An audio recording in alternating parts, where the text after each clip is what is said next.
All right, hello, and we're in another week of art lessons at the Brookings Arts Council.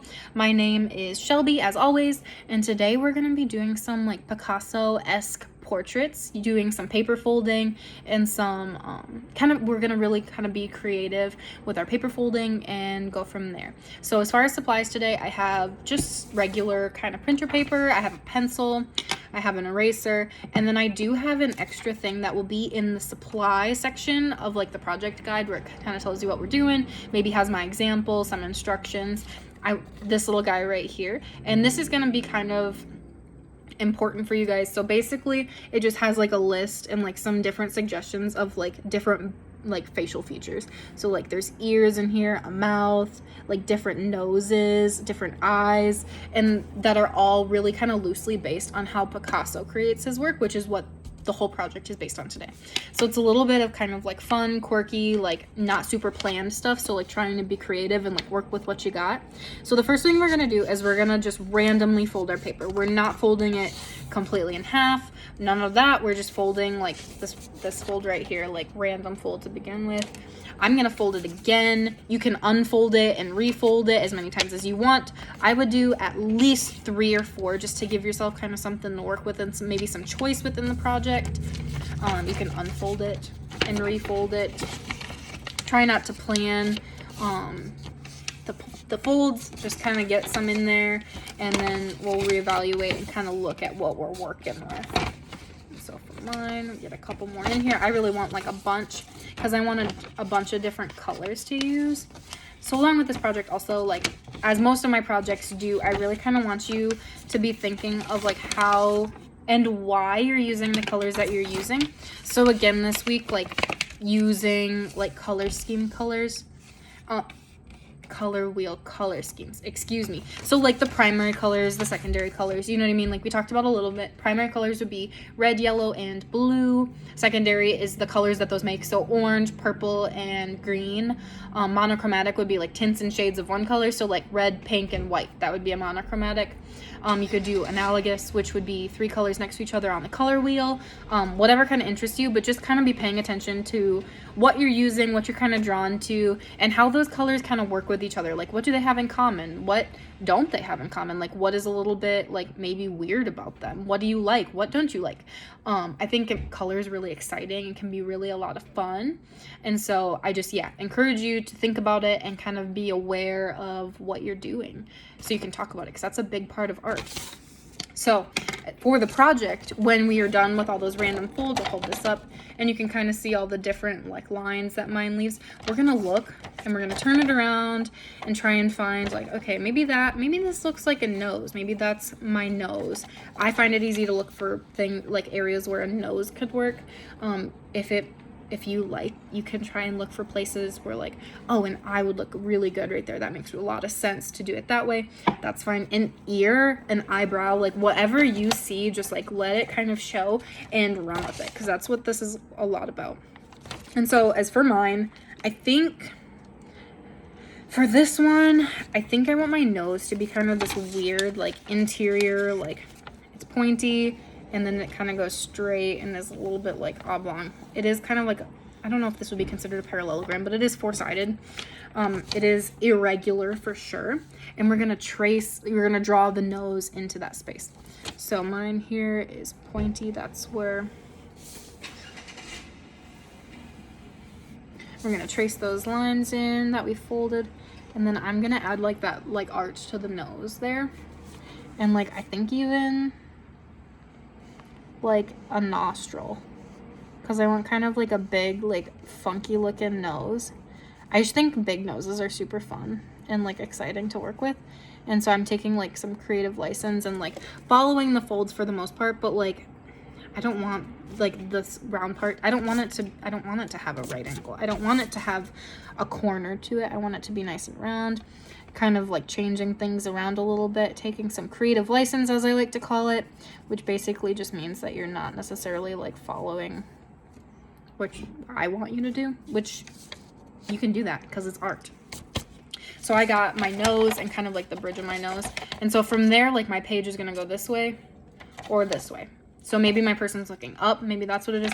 Maybe they're kind of looking down, maybe they're sad, sullen, whatever. Draw it that way. But you need to decide your orientation. I kind of want mine to be like a little sad. That's kind of fun to draw sometimes. And maybe I'm even gonna have my like nose be like kind of crooked too, because that's also really fun. So basically then the next thing is we're gonna refer back to this like pretty often, just because like sometimes it's hard to come up with eyes and you do want them to be somewhat different. So not only one eye, but coming up with two different eyes. And so I'm just gonna pick like down the list on here, like it does say like first, second, third roll. If you use dice and you want like some more chance kind of with it, you can roll the dice and the dice will tell you like which one, like 1 through 6, which one you get. It's just a little bit less choice on your part. I'm gonna go ahead and I'm gonna pick. So for the eyes, I want one that's kind of closed and maybe sad looking. And so I'm gonna have big with like some almost like SpongeBob eyelashes, like really just kind of like big, oversized, like chunky.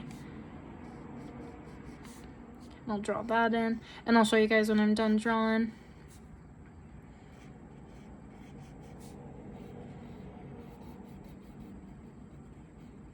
And maybe just one more up there. Yep.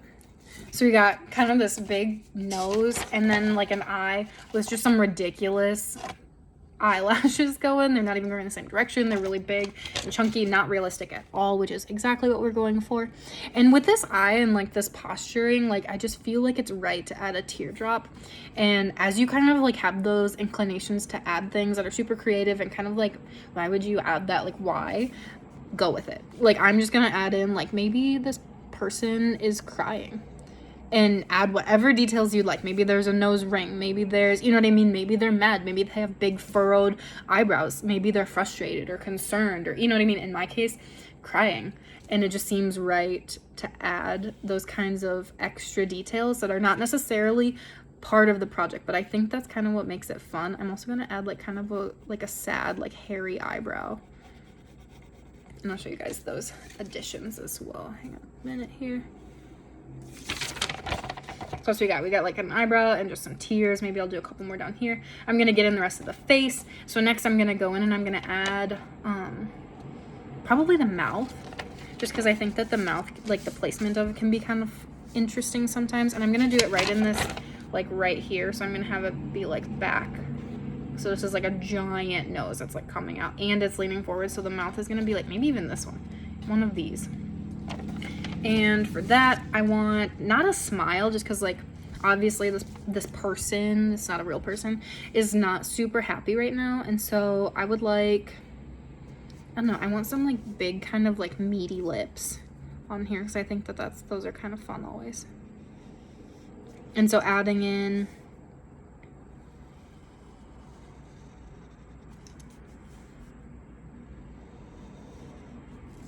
kind of looks like it's smiling right now, but like that's all right.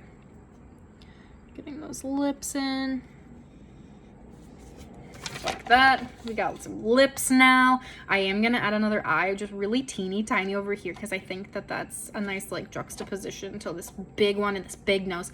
Have just a little teeny eye over here, because Picasso, remember, like it's very like some faces are turned this way, it's a profile, and others are looking straight at you. It's very twisted. I think you'd refer to it as like twisted perspective if you're looking for some terminology, like art terminology.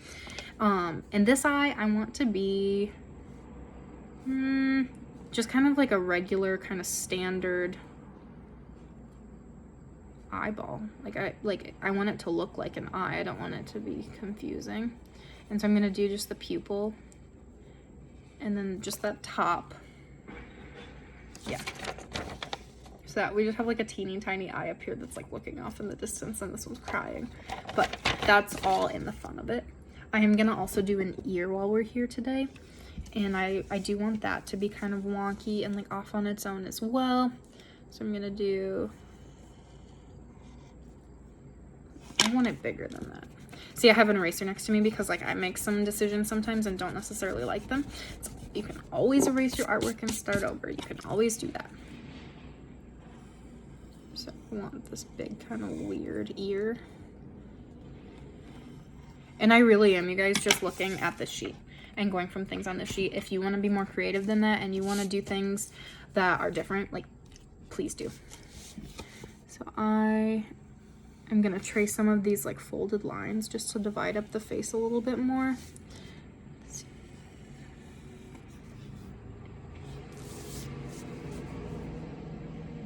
If you need to add like some extra folds to make it like make a little bit more sense, like please do. Or if you just want to make up your own lines, like that's fine too. So mine goes down like that. So this is what we got. So I'm tracing some of those lines, my ears over here, and I'm just gonna kind of mark off these different sections, and I'm gonna use a different kind of color in each one. So the nose will be one like kind of major color, the eye one color, the other eye a different color, and just kind of work with it that way. So like if you did this last week with us, like we talked about like some different, I don't even know what I'm saying, honestly. So we talked about different, we did the stained glass project, that's what we did. And so like kind of breaking up space and doing things like that, breaking up space with the tape. It's like really similar to that, and like kind of using those different squares to be different colors. So this is what we got for this project. I will post a picture of my final, and I'll put it in like with the supplies. So next to this guy, so you get both of those when you're working, you're not just kind of like left hanging. If you want to reach out and let us know like things that you might be interested in learning about, or like what you think of these, or even like what you've done, like I'd love to see any and all of your artwork. You can reach out to us at the Brookings Arts Council. Our Facebook page is always open. You can always email us, whatever is most convenient for you. Post pictures, tag us, cool. But other than that, that's all I have for you this week, and I hope you enjoy, and I'll see you, well, I won't see you, but you will see me next week if you choose to watch another video. But until then, have a good day.